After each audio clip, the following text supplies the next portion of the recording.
matsanga iwa machiti Justini basa mchina Zitarangu ini non-flambo. This is Fuse Exclusive. Mana niti ndodunza tambo ndiri wakubatira kidziwa ramba namaesa svike pakuda funga mai vakaenda kare ngaisa kukurire kusvika pakuda kufunga kana baba akashaya kare ndichaedza ndichashingirira vosi matsanga vandisimudzira rimwe zuva mwari vachandipindura sasa muchina vandisimudzira penyu kufamba unombosvika pazvinorema but iwe usamira pamwe pacho kuna mwari mbonyengetera mwari nditungamire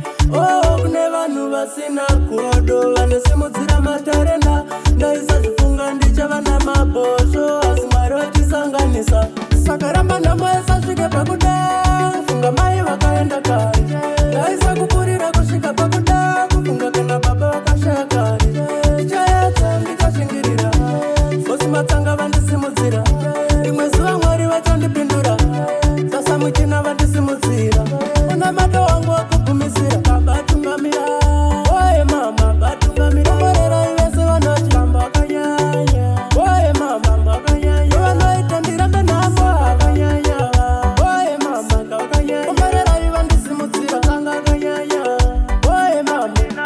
ramba namaesa svike pakuda funga mai vakaenda kare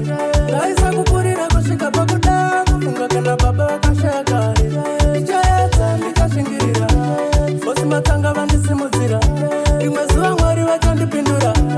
sasa muchina vandisimudzira penyu kufamba unombosvika pazvinorema but iwe usamira pamwe pacho kuna mwari mbonyengetera mwari nditungamire kune vanhu vasina godo vanosimudzira matarenda ndaisa zvifunga ndichava namabhosvo asi mwari vatisanganisa saka ramba namaesa svike pakuda funga mai vakaenda kare ndaisa kukurira kusvika pakuda kufunga kana baba vakashaya kare ndichaedza ndikashingirira vosi matsanga vandisimudzira rimwe zuva mwari vachandipindura sasa muchina vandisimudzira una mato wangu wakugumisira kabatungamira oye mama batungamira omorera ivese vanoti vakanyanya oye mama vakanyanya vanoita ndirambe namo havanyanya oye mama ngavakanyanya omorera ivandisimudzira sanga vakanyanya oye mama nakanyanya ramba namaesa svike pakuda funga mai vakaenda kare ndaisa kukurire kusvika pakuda kufunga kana baba vakashaya kare ndichaedza ndikashingirira vosi matsanga vandisimudzira rimwe zuva mwari vachandipindura